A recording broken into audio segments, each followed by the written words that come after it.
नमस्कार। इस वीडियो में मैं अग्रसेन की बावड़ी जो कि नई दिल्ली में हेली रोड पर है, कनॉट प्लेस के बिल्कुल नज़दीक, इसके वास्तु के बारे में डिस्कस करने वाला हूँ। वैसे तो इस पे बहुत सी वीडियोज़ अवेलेबल हैं, लेकिन इसके वास्तु के बारे में किसी ने डिस्कस नहीं किया। तो ये दिल्ली की बेहतरीन बावलियों में से एक है, जो कि भारतीय विद्याभवन के बिल्कुल नज़दीक है। और भारतीय विद्याभवन में हम वास्तुशास्त्र पढ़ाते हैं, तो अपने स्टूडेंट्स को दिशाओं का ज्ञान कराने के लिए और इसका वास्तु बताने के लिए ले जाते हैं। इसका निर्माण ये कहा जाता है महाभारत काल में पांडवों ने करवाया था, और उसके बाद 14वीं शताब्दी में महाराजा अग्रसेन ने इसका जीर्णोद्धार करवाया। इसमें एक कुआं है, वो उत्तर में है। जब आप सीढ़ियाँ उतरोगे तो लास्ट में जाके कुआं है जो बिल्कुल उत्तर में है। जहाँ से आप नीचे उतरना शुरू करते हैं वो दक्षिण दिशा है। इस कुएं में 108 सीढ़ियाँ हैं। आप ये देख लो कि माला में भी 108 मन के होते हैं। 27 नक्षत्र, हर एक नक्षत्र के 4-4 चरण करें तो टोटल होते हैं 108। इसको बॉलीवुड की कई फिल्मों में दिखाया गया है, जैसे पीके और दूसरी फिल्में, इस वजह से और ज़्यादा पॉपुलर हो गई है।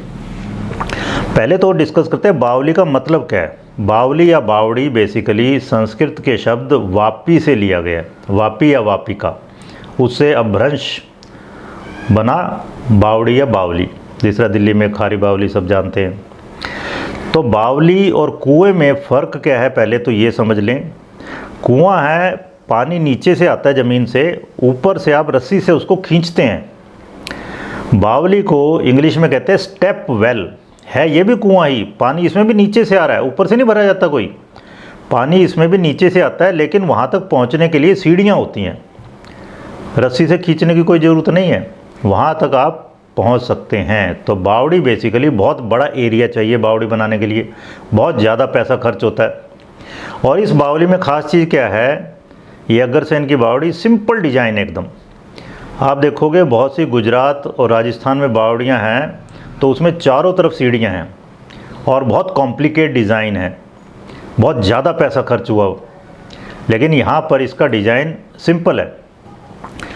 तो इसमें ख़ास बात क्या है, इसमें ये बेसिकली जब आप अंदर एंटर करते हैं, इसमें ऐसे समझिए, जब आप एंटर करते हैं तो बावड़ी की वो पश्चिम दिशा है, साउथ वेस्ट के वेस्ट से, नैऋत्य के पश्चिम से हम अंदर एंटर करते हैं। तो ये उत्तर दक्षिण में 60 मीटर लंबी है और लगभग 15 मीटर चौड़ी है। पहले बावड़ी का उपयोग एक पब्लिक प्लेस के रूप में होता था। केवल पानी पीने का ही नहीं वहाँ से मिलता था, वहाँ लोग दिन भर बैठ के चौपड़ खेल रहे हैं या ताश खेल रहे हैं, या मीटिंग पॉइंट था लोगों का। वहाँ कई बार बच्चों की पढ़ाई भी कराई जाती थी, विद्यालय होता था, या लोग धूप का आनंद लेते थे। अब इस बावड़ी में अगर आप किसी भी सीढ़ी पे बैठ जाओगे तो आपकी पीठ जो है वो दक्षिण की तरफ हो जाएगी। तो ये दक्षिण दिशा से ज़्यादा खुली हुई है, उधर से आप आराम से धूप सेक सकते हैं। और बहुत से वहाँ पे जोड़े बैठे रहते हैं, लड़के लड़कियाँ, प्रेमी जोड़े बहुत से वहाँ आते हैं। तो ये अभी भी गेट टुगेदर की जगह है। तो पुराने टाइम में पंचायती झगड़े यहाँ सुलझाए जाते थे ऐसी जगहों पर। और बाद में आप देखिए यहाँ पर 13वीं से 16वीं शताब्दी में एक मस्जिद भी बना दी गई नैऋत्य में, वहाँ पे नमाज भी पढ़ते थे लोग। तो ये जब आप इसमें फ्रंट से मतलब आप एंटर करेंगे और नीचे उतरेंगे, वहाँ से देखेंगे तो बड़ी सुंदर दिखती है। जब इसकी फ़ोटो खींचोगे बड़ी अच्छी लगेगी, वो बहुत बढ़िया पिक्चर आती है इसकी। तो अभी देखिए आप, ये दक्षिण में भारी है, दक्षिण से आप नीचे उतरना शुरू करते हैं। और खुदाई किधर हो गई है, ज़्यादा से ज़्यादा गहराई किधर है, उत्तर में। तो वास्तुशास्त्र में यही कहा जाता है कि उत्तर में कुआं होना चाहिए, उत्तर में या ईशान में या पूर्व में जल स्रोत होना चाहिए। मैं मतम, जो कि मैं नाम के वास्तुशिल्पी थे पांडवों के समय के, उन्होंने कहा है उत्तर में अगर जल है तो वो प्रसन्नता देता है। और इसी तरह बृहद संहिता जो कि वराहमिहिर की है, वराहमिहिर की लिखी हुई है, उन्होंने कहा है उत्तर में जल स्रोत अगर है तो वो धन वृद्धि देता है। फिर विश्वकर्म प्रकाश एक ग्रंथ है वास्तु का, उसका 8वां अध्याय, उसका नाम ही है जलाशय प्रकरण।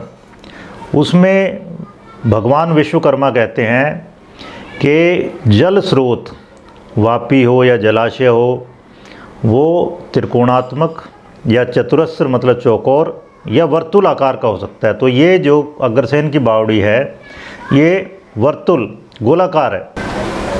विश्वकर्म प्रकाश में इस 8वें अध्याय में भगवान विश्वकर्मा कहते हैं, ये कुर्वन्ति नरः पुण्यः पुरे पानीय शालिकाम विष्णुना सह मोदन्ते यावद भूमंडले जलम।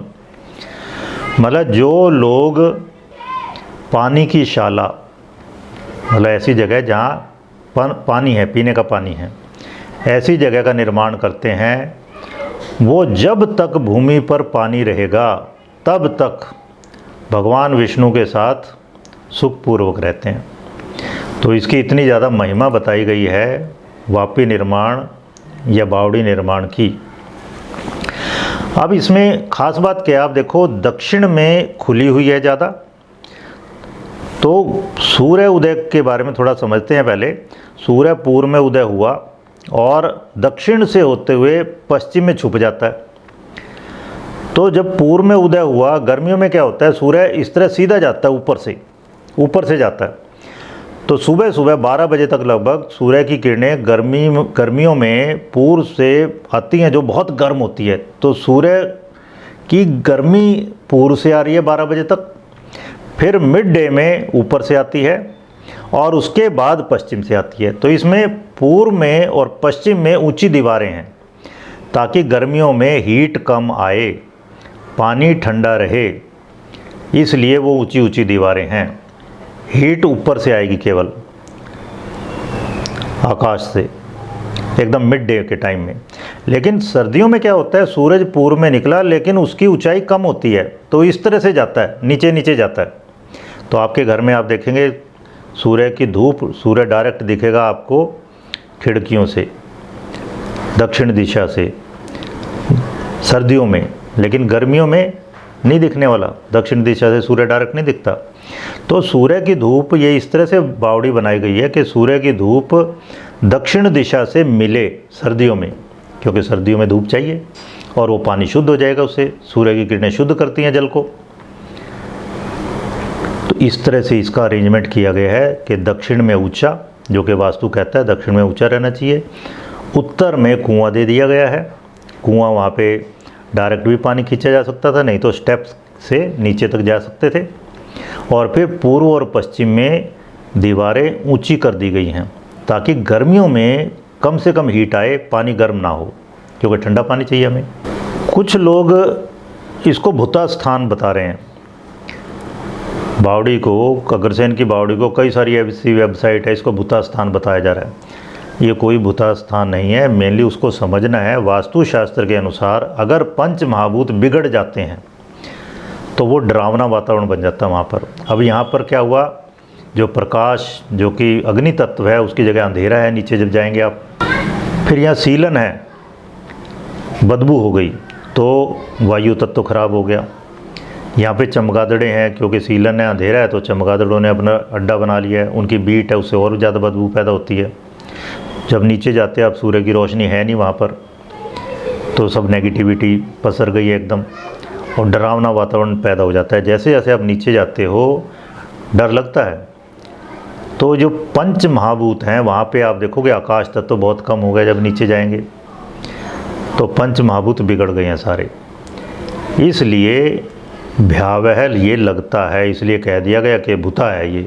अगर भूता होता तो इतने लड़के लड़कियाँ वहाँ बैठे ना होते, इतने लोग जाते नहीं वहाँ पर। तो ये ज़रूर है, ASI को इस पर ध्यान देना चाहिए। अगर इसकी प्रॉपर लाइटिंग हो जाए तो फिर और ज़्यादा यहाँ टूरिस्ट आएंगे।